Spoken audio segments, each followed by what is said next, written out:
క్యాన్సర్కి కాగల కారణాలు ఏంటి అని చూస్తే మొట్టమొదటిగా పొగాకు నమలడము, పొగాకు త్రాగడము. దీనివల్ల సుమారుగా 40-50% క్యాన్సర్లు వస్తూ ఉంటున్నాయి.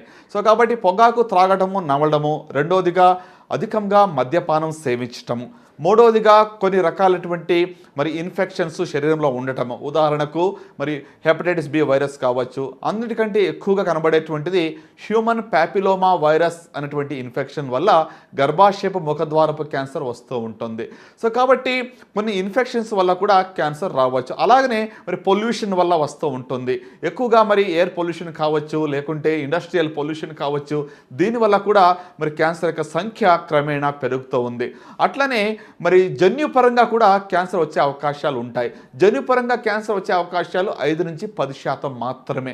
కుటుంబంలో దగ్గర బంధువుల్లో ప్రత్యేకంగా తల్లి కానీ, తండ్రి, వారి యొక్క అమ్మమ్మ కానీ, లేకుంటే కూతుర్లో కానీ ఈ యొక్క జబ్బు ఇద్దరి కంటే ఎక్కువ మందిలో కనబడినట్లయితే కుటుంబంలో వచ్చేటువంటి రిస్క్ అనేటువంటిది పెరుగుతుంది. అలాంటి వాళ్లకు కొన్ని సులభమైన పరీక్షలు చేయించడం ద్వారా ఈ యొక్క జబ్బును మనం ముందుగా కనుగొనడానికి వీలు పడుతూ ఉంటుంది. ఈ యొక్క జబ్బును బారిన పడకుండా మనం ఏమి చేయగలం, ఏమి చేస్తే క్యాన్సర్ రాకుండా ఉంటుంది అని ఆలోచిస్తే క్యాన్సర్కి కారణం గురించి మనం ఆలోచించినప్పుడు ఇది జీవనశైలి వల్ల వస్తుందని మనం చూస్తూ ఉన్నాము. సర్వసాధారణమైనటువంటి కారణం ఏంటి అని చూస్తే మనకి జీవనశైలి అనగా మనం తినేటువంటి ఆహారం కావచ్చు, మనం తాగేటువంటి నీళ్లు కావచ్చు, మనం పీల్చేటువంటి గాలి కావచ్చు, లేక మనకు అలవాట్లు కావచ్చు. అలవాట్లు అనగానే పొగ త్రాగటము, పొగ నమలటము, మద్యపానం అధికంగా చేయటం. ఈ యొక్క అలవాట్ల వల్ల మన యొక్క జీవితంలో చాలా ప్రభావం పడుతూ ఉంటుంది. చాలామంది చెప్తూ ఉంటారు, నేను పొగ త్రాగటం లేదు, ఇబ్బంది ఏమీ లేదు, మా ఫ్రెండ్స్ పొగ తాగుతున్నారు ఏంటి అని. కానీ సెకండ్ హ్యాండ్ స్మోక్ అని ఒకటి ఉంటుంది. దాని ద్వారా మీ యొక్క మిత్రుడు పొగ త్రాగినట్లయితే వాడు వదిలిపెట్టేటువంటి ఆ యొక్క పొగలో ఉన్నటువంటి టాక్సిక్ కెమికల్స్ సుమారుగా 50కి పైగా క్యాన్సర్ కాజింగ్ కెమికల్స్ అందులో ఉంటాయి. వాటి వల్ల క్యాన్సర్ యొక్క రిస్క్ అనేటువంటిది పొగ త్రాగని వారికి కూడా ఉంటుంది. 25% లంగ్ క్యాన్సర్లు, ఊపిరితిత్తుల క్యాన్సర్లు సెకండ్ హ్యాండ్ స్మోక్ వల్ల వస్తూ ఉంటున్నాయి. సో కాబట్టి బైబిల్లో రాయబడినట్లుగా మనం ఎవరితో సాంగత్యం చేస్తాం అది కూడా చాలా ప్రాముఖ్యమని మనం గుర్తెరగాలి.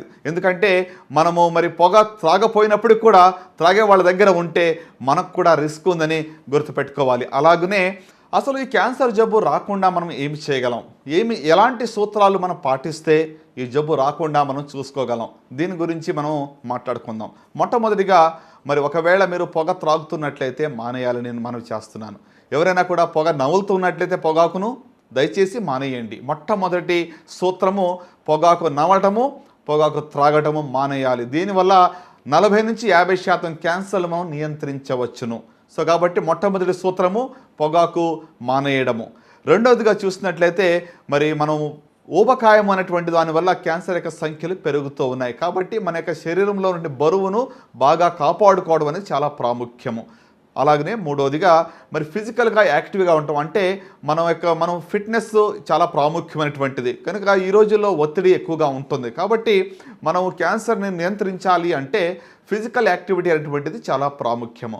నాలుగవదిగా మనం చూసినట్లయితే అధికంగా మద్యపానం సేవించడం అనేటువంటి వల్ల కూడా క్యాన్సర్ యొక్క సంఖ్య పెరుగుతుంది. కాబట్టి అది మానేయటం వల్ల చాలా చాలా మనకి లాభాలు కలుగుతూ ఉంటాయి. అలాగనే ఐదవదిగా మనం చూసినట్లయితే అధికంగా సన్లైట్లో ఎక్స్పోజ్ కాకుండా ఉంటాం. సుమారుగా 2 గంటల నుంచి 4 గంటల సమయంలో అల్ట్రా వైలెట్ రేస్ యొక్క రిస్క్ ఎక్కువగా ఉంటుంది. కాబట్టి ఆ సమయంలో ఎక్కువగా ఎండలో ఉండకుండా ఉంటే స్కిన్ క్యాన్సర్స్ నుంచి ప్రొటెక్షన్ మనకు దొరుకుతూ ఉంటుంది. అలాగనే ఏడవదిగా మనం మాట్లాడాల్సి వస్తే కొన్ని స్క్రీనింగ్ టెస్ట్ అనేటువంటివి అందుబాటులో ఉన్నాయి.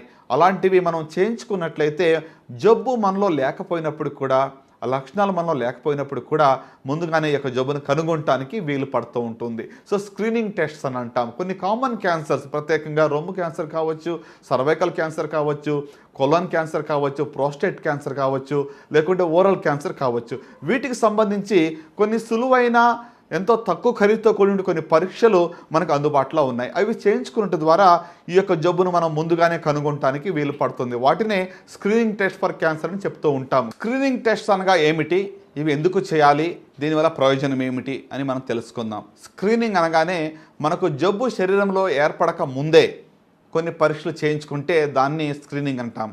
మనకు కొన్ని లక్షణాలు ఉన్నప్పుడు పరీక్షలు చేయించుకుంటే దాన్ని డయాగ్నోసిస్ అంటాం, లేకుంటే రోగ నిర్ధారణ అంటాం. సో కాబట్టి స్క్రీనింగ్ ఎవరు చేయించుకోవాలి? ఎలాంటి ఇబ్బందులు లేవు, అంతా బాగున్నాను నేను అనుకున్న వాళ్ళు తరచుగా వాళ్ళ యొక్క వయస్సును బట్టి కొన్ని పరీక్షలు చేయించుకోవాలి. ఇందాక మనం మాట్లాడుకున్నాం, స్త్రీల్లో ప్రత్యేకంగా రొమ్ము క్యాన్సరు, గర్భాశయపు ముఖద్వారపు క్యాన్సరు సర్వసాధారణంగా కనబడుతూ ఉంటాయి. సో కాబట్టి ఈ రెండింటికి కూడా మనకు ఒక మంచి 2 టెస్టులు అందుబాటులో ఉన్నాయి. ఉదాహరణకు రొమ్ము క్యాన్సర్కు ఎలాంటి స్క్రీనింగ్ టెస్టులు చేయించుకోవాలి అని చూస్తే వాళ్లకు 3 రకాల స్క్రీనింగ్ టెస్టులు అందుబాటులో ఉన్నాయి. మొట్టమొదటిగా మరి బ్రెస్ట్ సెల్ఫ్ ఎగ్జామినేషన్, అంటే రొమ్ము యొక్క స్వీయ పరీక్ష, రొమ్ము స్వపరీక్ష అనేటువంటిది నెలకు ఒక్కసారి చేసుకున్నట్లయితే రొమ్ములో ఎలాంటి మార్పులు ఉన్నా కూడా మనం దానిని చూసుకుని తెలుసుకుని వైద్యుని సంప్రదించినట్లయితే వెంటనే దాన్ని నిర్ధారణ చేయడానికి వీలు పడుతూ ఉంటుంది. సో కాబట్టి మంత్లీ వన్స్ రొమ్ము యొక్క స్వీయ పరీక్ష అనేటువంటిది చేసుకోవాలి. రెండోదిగా క్లినికల్ బ్రెస్ట్ ఎగ్జామినేషన్, అంటే రొమ్ము యొక్క పరీక్షను వైద్యుని చేత చేయించుకోవటం. మరి 21 సంవత్సరం నుంచి 40 వరకు చూసినట్లయితే 3 సంవత్సరాలకు ఒక్కసారి మీరు వైద్యుని సంప్రదించినట్లయితే వాళ్ళు ఎగ్జామిన్ చేసి ఎలాంటి గడ్డలు ఏమైనా ఉన్నాయా, ఎలాంటి మార్పులు ఉన్నాయని చూస్తారు.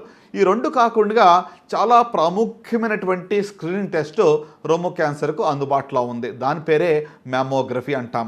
మ్యామోగ్రఫీ అనగానే ఏమిటి అంటే ఇది రొమ్ము యొక్క ఎక్స్రే అయి ఉంటున్నది.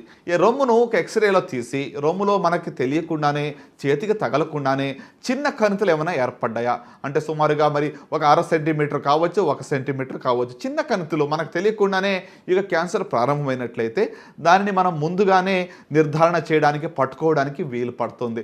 ఇందాక మనం మాట్లాడుకున్నాం, ముందశలో క్యాన్సర్ని పట్టుకుంటే దాన్ని పూర్తిగా మనం జయించవచ్చు. కాబట్టి మనకు లక్షణాలే లేకుండా ఉన్నప్పుడు మనం పట్టుకుంటే ఇంకా ముందుగా పట్టుకున్నట్టు. కాబట్టి దాని ద్వారా మనం జబ్బుపై పూర్తిగా జయాన్ని పొందడానికి వీలు పడుతుంది. సో రొమ్ము క్యాన్సర్ గురించి 3 పరీక్షలు చెప్పాను. మొట్టమొదటిది రొమ్ము స్వీయ పరీక్ష, రెండవది క్లినికల్ బ్రెస్ట్ ఎగ్జామినేషన్, మూడవది మ్యామోగ్రఫీ. సరే, ఈ మ్యామోగ్రఫీ ఎప్పుడు చేయించుకోవాలి, ఎవరు చేయించుకోవాలి అని చూస్తే 35 నుంచి 40 సంవత్సరాలు పైబడిన వారు సంవత్సరానికి ఒక్కసారి ఈ యొక్క మ్యామోగ్రఫీ చేయించుకుంటే సరిపోతుంది. 20 నుంచి 40 సంవత్సరాల లోపల వాళ్ళు ఈ యొక్క మ్యామోగ్రఫీ చేయించడం వల్ల ప్రయోజనం ఉండదు. ఎందుకంటే వారి యొక్క రొమ్ము ఎంతో డెన్స్గా ఉంటుంది కాబట్టి ఈ యొక్క ఎక్స్రేలో ఏమీ కూడా కనబడదు. కాబట్టి చిన్న వయసు ఉన్న వాళ్ళు నాకు కూడా మ్యామోగ్రఫీ కావాలని అడగటం వల్ల ఎలాంటి ప్రయోజనము ఉండదు. సో కాబట్టి 40 ఇయర్స్ దాటిన తర్వాత సంవత్సరానికి ఒక్కసారి ఈ యొక్క మ్యామోగ్రఫీ ఎలాంటి ఇబ్బందులు లేకపోయినప్పటికీ చేయించుకోవడం అటువంటిది మంచిది. అలాగనే సర్వైకల్ క్యాన్సర్ గురించి మనం ఎలాంటి స్క్రీనింగ్ టెస్టులు చేయించుకోవాలి అని చూస్తే మరి సింపుల్ టెస్ట్ అందుబాటులో ఉంది. దాని పేరే ప్యాప్ స్మియర్ అని అంటాము. దీన్ని ఎలా చేస్తారు, ఇదేమైనా నొప్పి కలిగిస్తుందా అంటే ఏమాత్రం కూడా ఇబ్బంది కలిగించదు. ఎందుకంటే మన యొక్క మరి గర్భాశయపు ముఖద్వారం మీద ఉన్నటువంటి కొన్ని కణాలను ఒక చిన్న పెన్సిల్ ద్వారా దాన్ని తీసుకుని దానిని మైక్రోస్కోప్లో చూసి జబ్బు ఏమైనా ప్రారంభమైందా లేదా అని తెలుసుకోవడానికి వీలు పడుతుంది. మరి గర్భాశయపు ముఖద్వారపు క్యాన్సర్ను ఒక 5 సంవత్సరాలు ముందుగానే గుర్తించడానికి ఈ యొక్క టెస్ట్ మనకి అందుబాటులో ఉంది. సో కాబట్టి సర్వైకల్ క్యాన్సర్కి సంబంధించి ప్యాప్ స్మియర్ ఎవరు చేయించుకోవాలి? 21 సంవత్సరం నుంచి 40 సంవత్సరం వరకు 3 సంవత్సరాలకు ఒకసారి చేయించుకుంటే సరిపోతుంది. 40 సంవత్సరాలు పైబడిన వారు సంవత్సరానికి ఒక్కసారి చేయించుకుంటే సరిపోతుంది. గర్భసంచి తీసేసిన వారు ఈ యొక్క టెస్ట్ చేయించుకోవాల్సిన అవసరం అసలు లేదు. సో కాబట్టి గర్భాశయ ముఖద్వారపు క్యాన్సర్ గురించి, రొమ్ము క్యాన్సర్ గురించి మనం తెలుసుకున్నాం. పురుషుల్లో మరి serum prostate specific antigen PSA test అనేటువంటి చేయటం ద్వారా ఈ యొక్క ప్రోస్టేట్ క్యాన్సర్ని ముందుగా కనుగొనడానికి వీలు పడుతుంది. సంవత్సరానికి ఒక్కసారి PSA టెస్ట్ చేస్తే సరిపోతుంది. అలాగనే కోలాన్ క్యాన్సర్ అంటే పెద్ద ప్రేగుక క్యాన్సర్ కూడా స్క్రీనింగ్ టెస్ట్ మనకి అందుబాటులో ఉంది. దాన్నే మనం కొలనోస్కోపీ అనేటువంటి ఒక చిన్న పరీక్ష ద్వారా కనుగొనడానికి వీలు పడుతుంది. సరే, ఎవరు చేయాలి, ఎన్నిసార్లు చేయాలి మనం చూస్తే మరి 10 సంవత్సరాలకు ఒక్కసారి 50 సంవత్సరాలు పైబడిన వారు చేయించుకుంటే సరిపోతుంది. ఒకసారి నార్మల్గా వస్తే మరలా 10 ఏళ్ల వరకు కూడా అది చేయించుకోవాల్సిన అవసరము లేదు. ఎందుకంటే కోలాన్ క్యాన్సర్ అనేటువంటిది ఒక చిన్న పుండుగా ప్రారంభమై అది క్యాన్సర్లోగా మారాలి అంటే అంత సమయం పడుతుంది. సో కాబట్టి సర్వసాధారణమైనటువంటి ఇక క్యాన్సర్లు ప్రత్యేకంగా రొమ్ము కావచ్చు, గర్భాశయ ముఖద్వారం కావచ్చు, ఓరల్ క్యాన్సర్స్ ప్రత్యేకంగా నోటి క్యాన్సర్లు మీకు ఎలాంటి మార్పు నోట్లో కనబడినట్లయితే, తెల్ల మచ్చ కావచ్చు, నల్ల మచ్చ కావచ్చు, లేక మానని పుండు ఉన్నట్లయితే డాక్టర్ని సంప్రదించండి. ఎలాంటి టెస్టులు లేకుండా టార్చ్ లైట్ ఎగ్జామినేషన్ చేసి దానిని ముందుగా కనుగొనడానికి జబ్బు ఉన్నదా లేదా అని తెలుసుకోవడానికి వీలు పడుతూ ఉంటుంది. సో కాబట్టి ఇలాంటి సర్వసాధారణ క్యాన్సర్లకు స్క్రీనింగ్ టెస్టులు మనం చేయించుకోవడం వల్ల మనం జబ్బును ముందుగా కనుగొనవచ్చు. సో క్యాన్సర్ నివారించాలి అంటే మన జీవనశైలి మారాలి, మన యొక్క అలవాట్లు మారాలి, మన యొక్క మరి చాయిసెస్ అంటే మన యొక్క తీర్మానాలు, మనం ఏం కావాలని కోరుకుంటున్నామో ఈ లోకంలో అవి మారాలి. సో ఇలాగ చేసుకున్నట్లయితే ఖచ్చితంగా మరి యొక్క జబ్బుపై మనం జయాన్ని పొందడానికి వీలు పడుతుంది. కేవలం 5-10% క్యాన్సర్లు మాత్రమే వంశపారంపర్యంగా వస్తాయి. సో కాబట్టి ఇంట్లో ఎవరికో వచ్చిందంటే మాకు వచ్చేస్తామని చెప్పి అందరూ భయపడవలసిన అవసరం లేదు. ఒకవేళ మీ కుటుంబంలో ఎక్కువ మందికి అంటే 2 కన్నా ఎక్కువ మంది దగ్గర సంబంధుల్లో క్యాన్సర్ యొక్క లక్షణాలు ఉన్నట్లయితే అప్పుడు మీరు కొన్ని జెనెటిక్ టెస్ట్ చేయించుకోవచ్చు. దాని ద్వారా మీలో ఈ జబ్బు ఉన్నదా లేదని తేల్చడానికి వీలు పడుతూ ఉంటుంది. సో కాబట్టి ప్రియ శ్రోతలారా, మీ అందరికీ నేను చెప్పవలసిన విషయం ఏంటంటే క్యాన్సర్ అనగానే భయపడవలసిన అవసరం లేదు. క్యాన్సర్ని జయించడానికి తగ్గ పరికరాలు, తగ్గ మందులు అందుబాటులో ఉన్నాయి. అన్నిటికంటే ముందుగా ఈ జబ్బు రాకుండా జాగ్రత్తలు తీసుకుంటే మరి దానికన్నా గొప్ప విషయం మరొకటి లేదు. కాబట్టి మన జీవన శైలిపై మన యొక్క మనసును ఉంచుదాం. మన యొక్క జీవన శైలిని మనం బాగు చేసుకున్నట్లయితే ఖచ్చితంగా ఈ యొక్క సంఖ్యను మనం తగ్గించడానికి వీలు పడుతూ ఉంటుంది. సో కనుక క్యాన్సర్పై జయించాలి అంటే మొట్టమొదటిగా మన యొక్క జీవన శైలిపై మనకు కంట్రోల్ ఉండాలి. అప్పుడు మనం దీన్ని జయించడానికి, తగ్గించడానికి వీలు పడుతూ ఉంటుంది.